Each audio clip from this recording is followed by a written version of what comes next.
I know a place that inspires and motivates all the women. I know a place that inspires and motivates all the women. I know a place. I know a place.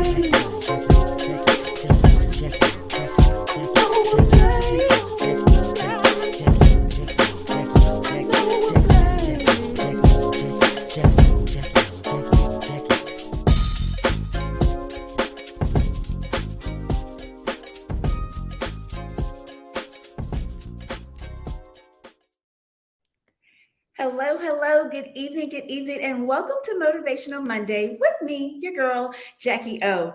Y'all, we have an amazing show for you this evening. Listen, as I was telling some of the ladies what we were going to be talking about today, they were like, oh my goodness, we are tuned in because we're talking about, yes, you heard it already, some of you, the M word. The M word no one wants to talk about. It's all happening right here on Motivational Monday with me, your girl, Jackie O.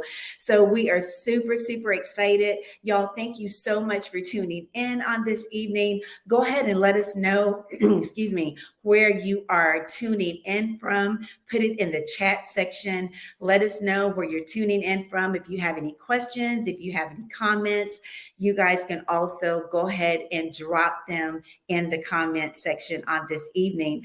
And so this evening, we are going to be talking to Dr. Gloria Richard-Davis, and she is going to be sharing with us all things that we need to know about menopause. So I don't know if y'all are ready, but I am ready. So we are going to go ahead and introduce her. So the next thing you will see is a small introduction of Dr. Richard.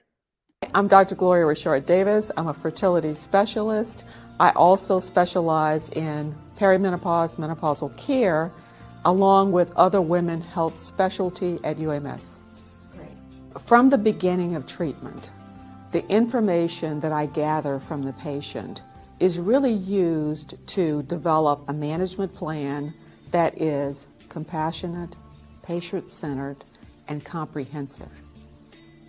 I am an advocate of patient education because I think it's important for the patient to understand what their problem is and what the options are for them to be empowered in making that healthcare decision.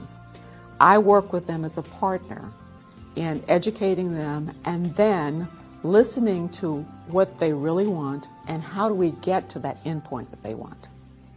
The reason why I became a physician was to help people.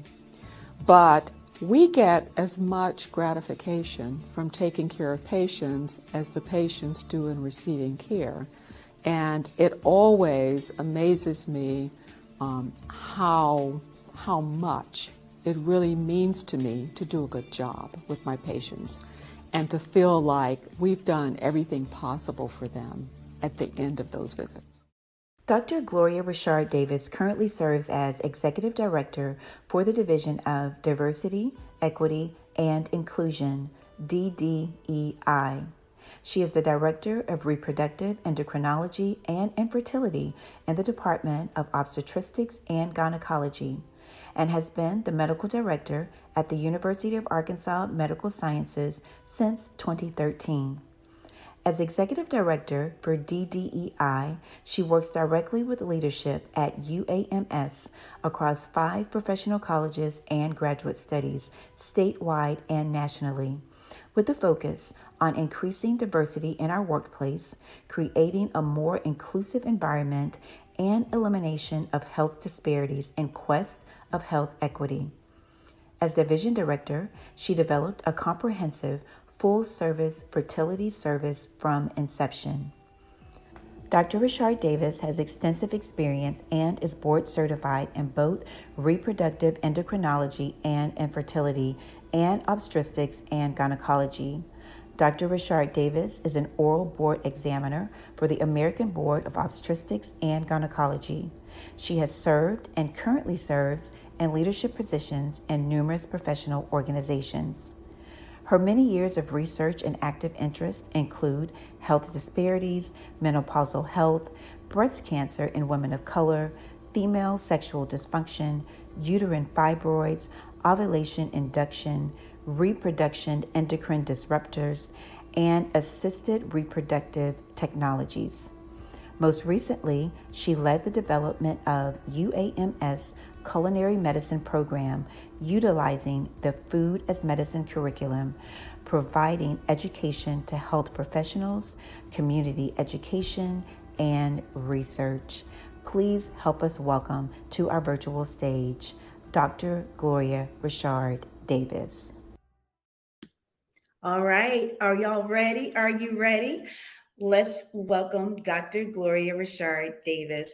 Welcome, Dr. Richard. Thank you so much, Jackie O. What a very amazing introduction. You pulled out a lot of stuff there.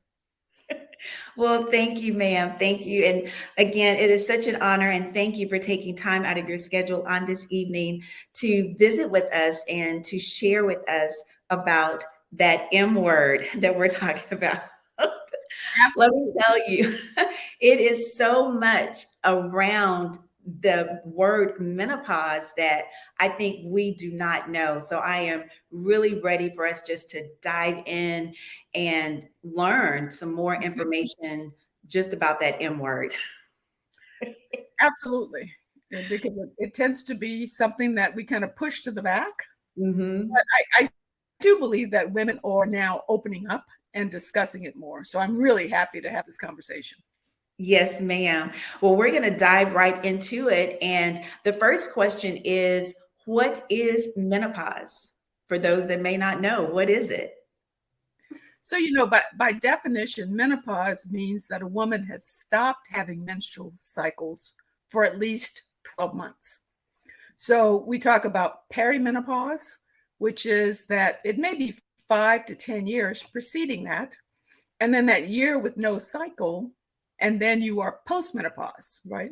So it becomes a little bit confusing because you are menopausal, you really are postmenopause by the time we recognize that you're in menopause. Okay. Okay. And so can you break down those stages of exactly the postmenopause and the perimenopause? So, the stages of a woman's life really is we have adolescent where you have those kind of irregular cycles. Once the hypothalamic pituitary ovarian axis matures, then you start to have regular cycles, right?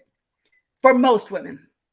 And that means that you're in that reproductive stage of life where you are fertile, you're able to have children. And then as you begin to get older, usually from a fertility perspective, we say age 40 and over, right? You may start to see some irregularity in your cycle. You may even have some of the same symptoms that menopausal women have: hot flushes, night sweats, sleep disturbances, but you're still having cycles, whether they're irregular or not. You're having those symptoms. So you are then perimenopause. You're not menopausal. Once you stop having a cycle, you have to count 12 months, no cycle. Then you are postmenopausal. Okay. Okay. Okay. And that's good to know. And you touched a little bit about the like some of the side effects or some of the signs that you know that you're going into it, because I know I am in it. I'm like in it. So I have been researching myself because I am finding that I'm having like all these different little aches and pains, and I'm thinking, okay, what is happening? But as I'm researching, I'm finding out that it can be connected to me being in menopause. So as we're going into those stages, can you just explain a little bit more about the symptoms? Because the symptoms, it could be menopause and it may not be. So how would we know that we're entering into that stage? So the symptoms, as I was saying, whether you are perimenopause or menopausal, may be the same. Mhm. And what happens is our ovaries produce estrogen when we're in our reproductive cycles, right? almost every organ system in our body has estrogen receptors. So estrogen is really critical for so many of the different function of our body, whether it is cognition, your heart has estrogen receptors, your GI system does, your bone, and certainly your reproductive organs have estrogen in it. And so when we think about some of the symptoms that occur, they're occurring because the estrogen levels are sputtering, right? In perimenopause, they're going up and down.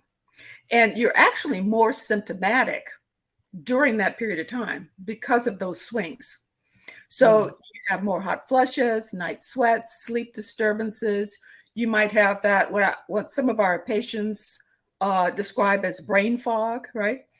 And I say to our students and our residents, if you're on call every night and you don't get sleep, you don't get restful sleep, how do you feel the next day? Yeah. Feel tired. Yeah. Your cognition is not working as well as it should. You can't think, you're not as sharp, right? Mhm. And so that's really what's happening, is that sleep disturbance. You don't get into REM sleep, which is when we have our deep, restful sleep, right? And so those are symptoms associated with that. And then you add things like joint ache. Sometimes there's heart palpitations, headaches. Some women have headaches from estrogen withdrawal during their menstrual cycle, right? So of course you can have headaches during the perimenopause or menopause. And our bone and our skin is very estrogen sensitive. So we start to lose collagen. So we start to see a little bit more wrinkles, For our bone, we lose bone. And in that first probably 2 to 3 years, when you stop having menstrual cycle, you lose about 2 to 3% of bone per year. Oh, wow. So same thing is true with collagen. So those are significant years, and you can do something about those things, right? And I'm sure we'll get into that. Yes, yes. What are some of the myths and the facts surrounding menopause? I think one of the biggest myths is that it's short-lived, right? I mean, and that's what they used to teach us as physicians, right? Oh, maybe a couple of years and you're through it. But we know that's not true anymore. The average woman spends 7 years or more in menopause. And for Black women, it's 10 or more years, right? So do you want to have those signs and symptoms and misery for that long a period of time and have it disrupt your quality of life, right? Yeah. So that, I think, is a big myth that we really need to get past. Mm-hmm. And the other thing is, when you look at therapeutic options, I think women tend to think of over-the-counter or bioidentical as a more natural option.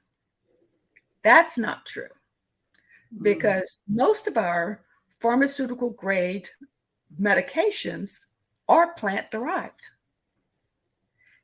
but they have the benefit of having gone through very extensive clinical trials so that we know they're safe, right? So really pushing past that belief that, I can just pick up something on the shelf, or the compounding pharmacy can whip something up for me, and that's better than what my doctor will prescribe.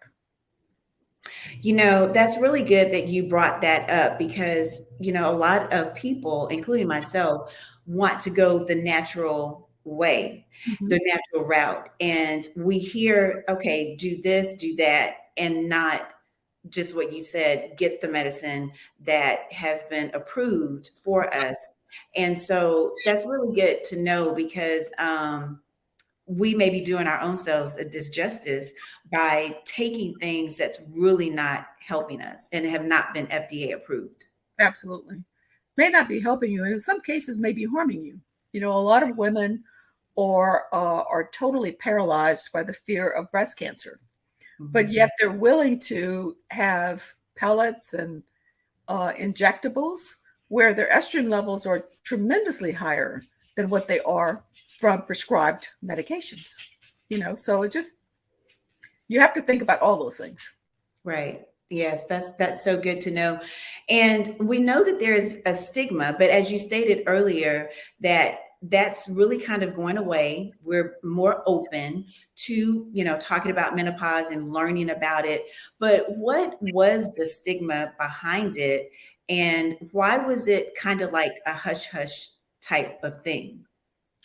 I think, so much of it, when I think about our society, right, and what we value, we are infatuated with youth. And Mhm. so when you start to think about women in other cultures,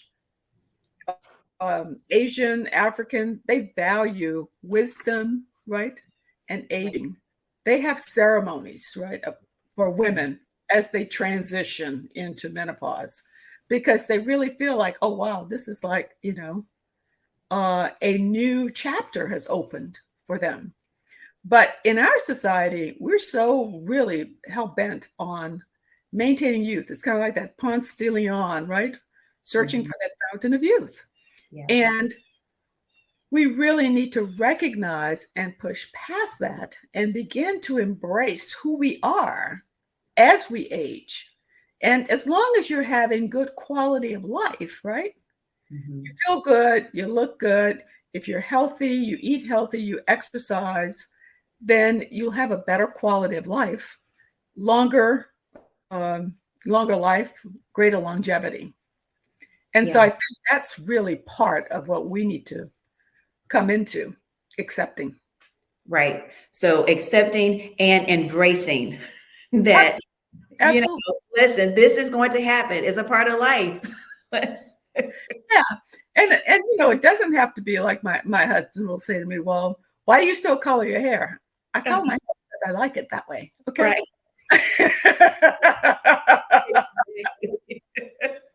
That is so true. Oh gosh. Well, Dr. Richard, we are really enjoying this conversation, and we're going to take a quick commercial break, everyone. And when we come back, we are going to talk a little bit more about menopause and the racial disparities that surrounds menopause. So we'll be right back after this commercial break. Looking to be inspired and motivated? Join us for Motivational Monday with Jackie O every first Monday at 7 p.m. Central Standard Time, streaming live on our Facebook page and our YouTube channel. You can also follow us on Instagram at Jackie O. For more information on Jackie O, visit us at www.jackieo.com. Did you know that self-care is health-care? Self-care is defined by the steps a person can take to stay healthy mentally and physically.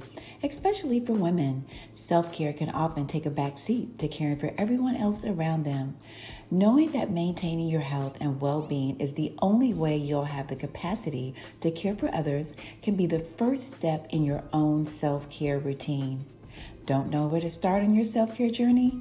Download our complimentary self-care planner and 30-day calendar, Oh Girl, It's Time to Glow, at www.jackieo.com. Sometimes you just need a little Kickstarter to get you going. There is nothing as powerful as a mother's love, and nothing as healing as a child's soul. Join us for a special Motivational Monday with me, your girl, Jackie O, the Mother's Day edition, on Monday, May 1st, as we chat with moms around the world on the challenges and the joys of motherhood. Nothing like a mother's love. We'll see you Monday, May 1st at 7 p.m. Central Standard Time with me, your girl, Jackie O. Hey guys, well, welcome back. Thank you all for again tuning in. And this evening for our Motivational Monday, our topic is the M word no one wants to talk about. And our special guest is Dr. Gloria Richard-Davis. And we have been talking about menopause, some of the myths and the facts, the stages, the side effects. Oh my goodness. We've been getting in it.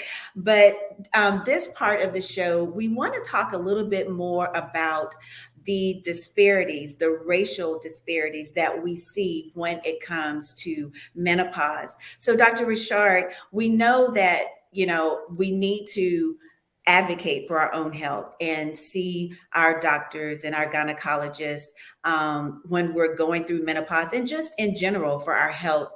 Tell us, how important is it for us to see a specialist that specializes in menopause, and if we need to see a specialist that specializes in that? So, that's a nuanced question, right? Because obstetrics and gynecology training is a women's health specialist. But I will tell you that in my residency and still within our residency training program, we do not get a lot of experience with caring for menopausal women.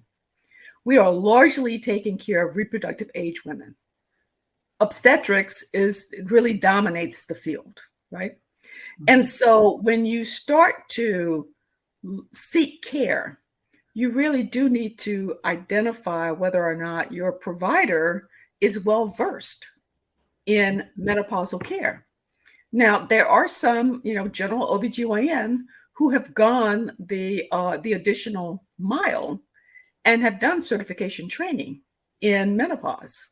So I'm not saying that they're all the same, but there is the North American Menopause Society, which is our national, international organization that has a certification process. And it's pretty extensive. You have to understand all of the physiology, what the therapeutic options are, what are the risks and benefits of one treatment versus another. And then you take a test, right? And so you have that certification, which basically says, yes, you have really made the additional effort to have that base knowledge. Not all primary care, internal medicine, family medicine, or obstetrics and gynecology providers do that. Mm-hmm. We do have within the North American Menopause Society, I was on their board for a number of years. It's a multidisciplinary organization. So we have OB-GYNs, internal medicine, family medicine, advanced practitioners, nurse practitioners, physician assistant. So it's a whole cadre of different disciplines that belongs to this organization, all of whom have decided this is important. This is an important part of my practice that I really want to enhance my knowledge in. Mm-hmm. So yeah. I would say, if you're seeing someone and you're not getting the answers you want, then you want to go to, and the website is menopause.org. Okay. So if you go to menopause.org, you can actually search for a North American certified menopause practitioner. Okay, that's good. Menopause.org. And we'll be putting that in the comment section as well, everyone. So for those of you that are looking for physicians that specializes in menopause, you will be able to find them. Dr. Richard, so on this next question I have here, according to research that has been conducted, women of color reach menopause 8.5 months earlier than white women, and they have worse symptoms and do not receive adequate treatment. Tell us what causes that racial difference. I think there are a multitude of answers. We had a longitudinal study, the Study of Women Across the Nation, or the SWAN study, mm-hmm. which has really contributed significantly to our understanding of the differences from a racial and ethnic perspective. So that particular study recruited women from like 7 different sites, but it's still not the end all be all, right, in studies, because it didn't cover a really broad swath of Americans. And when you look at the Southeastern region, where you have a greater density of Black women, we're not represented in that study. I do want to make sure we understand that. Right? Okay. And so, but SWAN is the best that we have. And so when we look at the data from SWAN, it started to help us understand those differences. Black women, as you mentioned, have earlier menopause. They have greater severity in the symptoms that they experience, and they last longer. Now, when you think about um, earlier menopause, one of the things that I always step back and think about is we live in a very stressful society, and it's getting more stressful every day with the racism and the social injustices that we're constantly being bombarded with, right? So whether it is on the news or whether it's in your everyday life, the micro and macro aggressions that we all experience. Well, that takes a toll on us. In fact, there's a specific term that's been dedicated to speaking to allostatic load, which is the stress load and the impact that it has on our bodies. It actually weathers us, it ages us prematurely. And one of the things that we know when you look at our DNA, there are little caps on the DNA called telomere. And the telomeres are long when you're younger. As you age, they shorten because of the damage. And so what we see is a shortening of telomeres in Black people. And that corresponds to shorter life expectancy. We know when we look at, our life expectancy, we are short several years. If you look at men, probably 5 to 10 years difference compared to white men. And for women, yeah, we live longer, but we still don't live as long as our white counterparts. And I think that's really a huge part of it. Yeah. So we have to figure out how to mitigate, right? You talk about self-care. I love that commercial. That's what self-care does. Yeah. It reduces our stress and reduce the impact of it on our bodies. Yeah.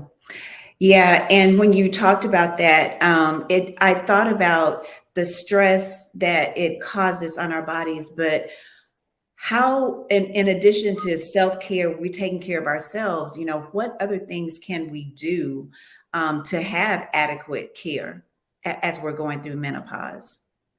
Well, some of the things I think, with the literature, when we look at how we seek information, right? Black women tend to seek information from their friends and families on menopause, as opposed to really looking at the medical profession, solid, validated information, right? Not based on what I experienced, right, as an individual, but really based on the literature. We have a huge body of publications that really looks at menopausal care in women. And so we should benefit from that. And we are looking more and more at those differences and how we really should be addressing and treating women. And then the other aspect is, and this is across all of women's healthcare, there is a tendency when we come in for care, we come in with a certain set of complaints, but they aren't really heard, right? A lot of times they're dismissed. And so if you walk in and you say, I'm coming in because I have hot flushes and night sweats, and your doctor is not really listening to you or saying, oh, it's not that bad, right? Then are you going to come back with the same complaint? You're not likely to. You're likely to just say, well, oh, you know what? He said it's not that bad. I'm just going to live with it. Yeah. As opposed to, you really should be looking for someone else, right? Who listens to you, who has the depth of knowledge that's necessary to help you.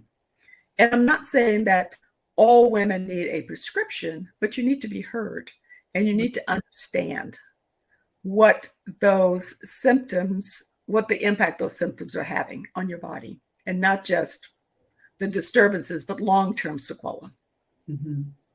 And I love the comment you made about going to have another opinion. Mhm. Because, as you stated, a lot of times we'll stop just right there and say, oh, this is just how I'm going to be. I'll have to accept it. This is the pain. And sometimes we use Dr. Google, Yes, you know, yes. to diagnose. But Absolutely. we really need to continue on, on our journey and really being an advocate for ourselves and for our health. Because if not, as you said, not all doctors, but there are some that will just be like, oh, okay, well, that's this, and really just kind of dismiss it. Yeah, just Um, kind of. yeah, push it off. But Yeah, making sure that you have taken the time to educate yourself, you have your correct. questions prepared. And Mhm. I even suggest that you might want to bring an advocate with you, right? Bring someone with you because the conversation and the dynamics is oftentimes different, or there are things that you don't hear that the other person hears, right? Yeah, Or if you've had that conversation with them, they may help to remind you, remember, you said blah, blah, blah is happening, right? right, right. So, so that may be necessary for some people. Right. And I like how you said that about the advocate, because in this situation and in all situations, having an advocate, and we learned that a couple of years ago when my mother was sick and she had the Whipple surgery, which was a really major surgery. And we had to, me and my siblings, we were all there, and we would take notes when the doctors came in so that we could remember and, let her know, just kind of really make sure that things were being done right. And so we were that advocate. And so I do agree that sometimes you may have to have someone else come along with you to take those notes and hear what the doctor is saying as well. Right. That's exactly right. And don't wait, until the doctor is getting ready to leave the room to say, oh, by the way, because Correct. once the hand hits the doorknob, the brain's off. It's off. Yeah. That is so true. So true. Listen, guys, we are going to take one more quick commercial break, and we will be right back with Dr. Gloria Richard-Davis as we are wrapping up our show on the M word no one wants to talk about. But listen, after this show, everybody's going to be wanting to talk about the M word. So we'll And no we're longer place be silent. That's right. We'll be right back after this commercial break. How can you feel more in control of your health and ongoing care? Be your own health advocate. Health advocates take control of their health care experience. You and your doctors make decisions as a team. You speak up with your questions, needs, concerns, and preferences. Take some time to think about your health goals. Ask yourself how you define a good quality of life, or what matters most to you when it comes to your health. As a health advocate, you have to do your part to take your medications as prescribed, follow your doctor's recommendations about diet, exercise, rest, smoking, and alcohol use. Remember, your health matters. Be your own health advocate. All right. So again, we are talking about menopause, and right before the commercial break, that's exactly what we were talking about, is being your own health advocate, and advocating for your health. And so that was my next question. We really kind of answered it already, of some of the ways that you can advocate for yourself, but you can go ahead and answer maybe some things that we did not cover, of ways that you can advocate for yourself. Well, there are certainly support groups. There are some online support groups, or there may be support groups in your area, right? That helps you to have that what we say our tribe, right? Mhm. That supports you, that helps to spread valid, trusted information. And many of those support groups will have medical professionals who speak to them. So that's certainly worth looking into. Red Hot Mamas, we have a number of them in terms of brown girls, right? Okay. Okay.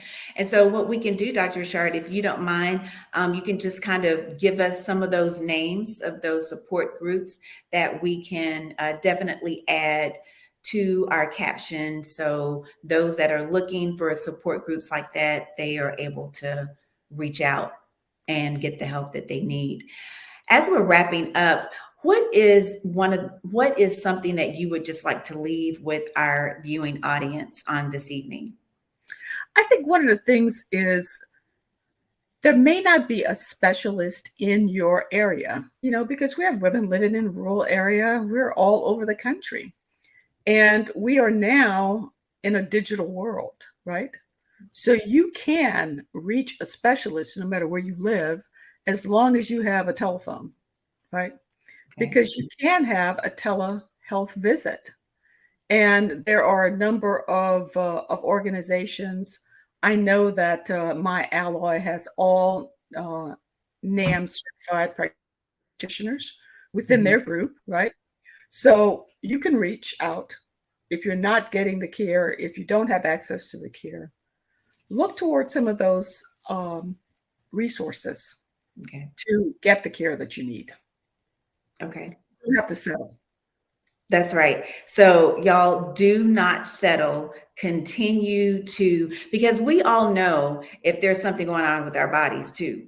Absolutely. So continue to search and to seek until you get the answers that you need. And another good thing that you said that I really liked is to educate ourselves. Yes. Like we have to educate ourselves so that we will know what is happening.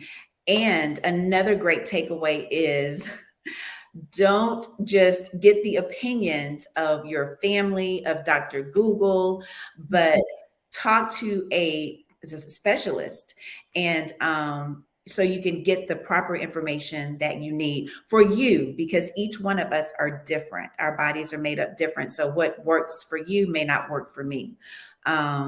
So I love that takeaway. Well, Dr. Richard, we thank you again for taking time out of your schedule to be with us this evening on Motivational Monday with Jackie O. And we hope that you all, as a matter of fact, not we hope, we know that everyone that tuned in, you did receive some valuable information that you can take back and that you can use and you can pass along to others, because this is very important. Our health matters and we have to be our own healthcare advocate. So Dr. Richard, thank you for joining us. Thank you everyone for joining us. And we will see you all next month on April the 1st. I'm sorry, April. Oh my goodness. On May the 1st, for our very special edition, our Mother's Day edition.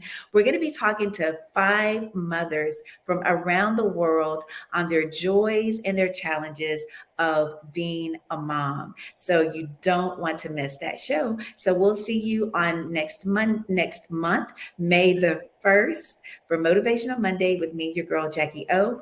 And we pray that you guys have a good rest of your evening. Good night. Thank you.